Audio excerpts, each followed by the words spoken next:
natin lahat, mga ka-worship. Dito pa rin po tayo sa ating pong lesson na tinatalakay po nating rules and guidelines. Kung matatandaan po ninyo, doon sa diniscuss natin noong nakaraan, diniscuss po natin dito yung rules, yung batas na dapat ay maging panuntunan ng sino mang naghahangad na maging tagapagpahayag ng salita ng Diyos. Okay? At ang ginamit po natin dito ay yung sinulat po ni Pablo kay Timoteo na dapat po ito ay above reproach. Ibig sabihin, walang bahid, malinis, okay? Kung baga, wala ka makita o wala ka mapulaan sa kanya. He is a husband of one wife. At pagkatapos po, he is temperate, self-controlled, at tapos respectable, hospitable, at higit sa lahat po, able to teach properly. Ang ibig sabihin po niyan. And then he is not given to drunkenness, he is not violent, but gentle, and he is not quarrelsome. Idadagdag pa natin dyan yung he is not a lover of money, he must manage his own family well, and that his children obeys him with proper respect po. Okay? And he must not be a recent convert. Ibig sabihin po ng he must not be a recent convert, hindi lang po siyang bagong born again. Ibig sabihin, matagal na po yan.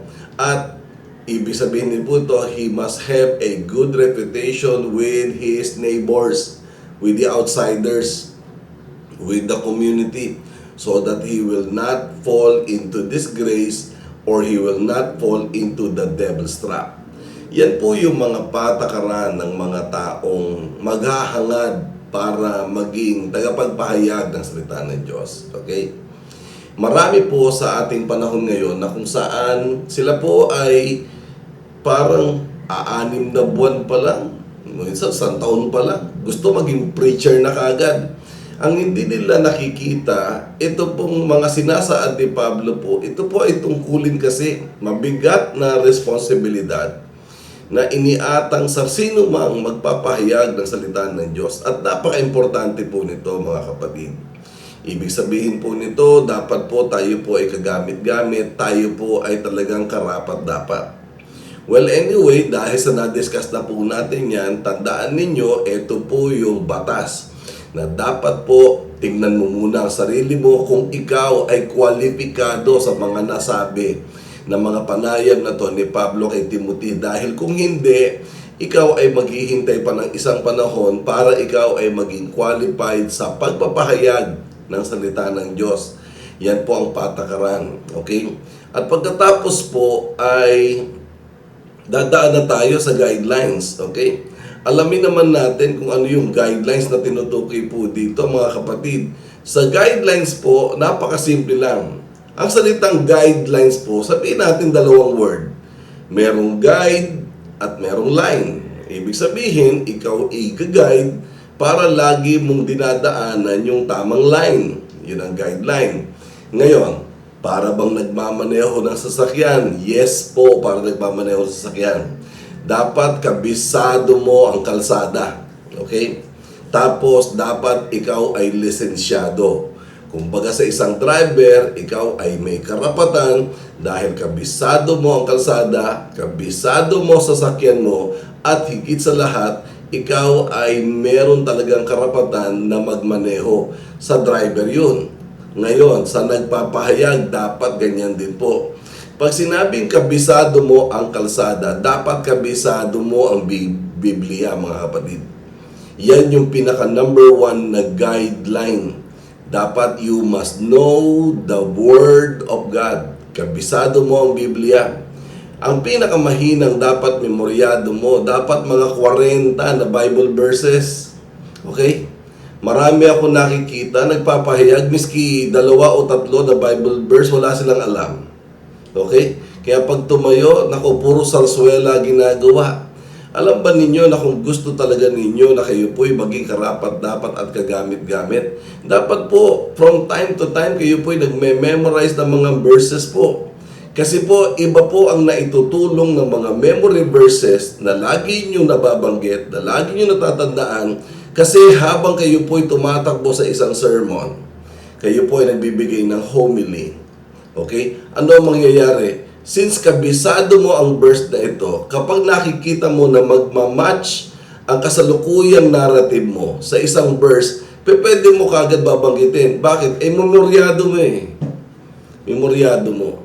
Ngayon, kung hindi mo memoryado dahil wala ka namang kaalam-alam sa mga Bible, hindi ka dapat tumayo. Sapagkat ang guide po dito ay walang iba kundi ang Bible. Okay? Mga kapatid, ang requirement po talaga dito, ang standard requirement po dito, natapos mo Bible. Opo. Ang minimum requirement, natapos mo ang New Testament mula kay Matthew hanggang sa Revelation. That is a minimum requirement. Pero ang talagang standard requirement po, dapat po ay nabasa mo ang Genesis hanggang Revelation. Okay? Ako po, siguro makailang beses na po ako nagbasa ng paulit-ulit from Genesis to Revelation. Okay? At hindi ko pa kahit maraming beses na po akong nagbasa, hindi ko pa rin po masabi na talagang kabisado ko na ang Biblia. Imposible po kasi. Pero dahil sa ako po ay nagpapagamit at sinubaybayan ko po yung panuntunan ni Pablo na sinabi niya kay Timothy na dapat beyond reproach, walang bahid, husband of one wife, lahat po yan. Tinupad ko na sa ganun po ako yung mag-qualify. Hindi po ako matakot sa pera. Okay? Ako po ay umaangkin ng respeto sa mga taong paligid sa akin, sa mga kapitbahay, sa mga kakilala. At pagkatapos po nito, matapos po akong pumasa sa rules, ang guidelines naman po na dapat kong pagdaanan, dapat po palagi ako nagbabasa ng Bible. You read your Bible every day. Dapat po, kung gusto mo talagang ikaw ay magiging tagapagpahayag ng salita ng Diyos, you have to read the Bible every day. Ngayon, ang sino man sa inyo nagnanais matapos ang minimum requirement na walang iba kundi ang tinatawag na New Testament, matutulungan ko po kayo dyan, mga kapatid. Okay? Matutulungan ko po kayo. Paano po? Matutulungan kayo sa larangan po ng pagbibigay ng tinatawag na Bible Calendar. At ang Bible Calendar po ay manggagaling sa akin. Ako po ay i-email nyo lang sa donggalang222@gmail.com at saka po sa messenger na Leoncio Galang Jr. Kayo po ay mag-message lang sa akin at pagkatapos po ay bibigyan ko na po kayo ng kopya ng Bible Calendar nang sa ganun po magbabasa po kayo ng Bible 3 chapters a day. Magsisimula po kayo sa Matthew. Halimbawa po, March 1 ngayon. Ang ilalagay nyo po, March 1, Matthew 1, 2, and 3. So March 2, Matthew 4, 5, and 6. Kapag kayo po ay nagti-3 chapters a day, okay? Ang mangyayari po sa loob ng 3 buwan, naubos nyo po ang New Testament. Okay? Kaya kung gusto nyo pong humingi ng kopya ng Bible Calendar, ay magbigay lang po kayo sa akin ng mensahe. At siya naman pong padadala ko, ito po ay naka-MS Word.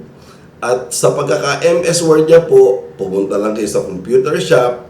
At pagkatapos po ay ipaprint ninyo, meron na po kayong Bible Calendar. Okay? Kung may katanungan pa po kayo doon sa kopya ng Bible Calendar na nakuha ninyo, ay mag-message lang po kayo at pwede po tayong mag-usap personally. Pwede tayong mag-video call, pwede tayong mag-messenger call, pwede tayong mag-group chat. Okay? At dahil po dyan, makakatulong po ang inyong lingkod sa hangarin ninyo na kayo ay magamit at kayo po ay nag-uumpisa pa lang. Tandaan po ninyo, napaka-importante po na pumasa kayo sa patakaran or sa rules at saka sa pangalawa, kayo po ay papasa din sa guidelines na kung saan dapat po kabisado nyo ang Biblia. Pumasok kayo sa minimum requirement na kung saan ang New Testament, from Matthew hanggang Revelation, ay inyo pong kabisado or inyo pong nabasa na. Yan po ang minimum requirement. Tapos everyday ka lang magbabasa. Ngayon, kung tatanungin nyo, brother, paano kung nabasa ko na?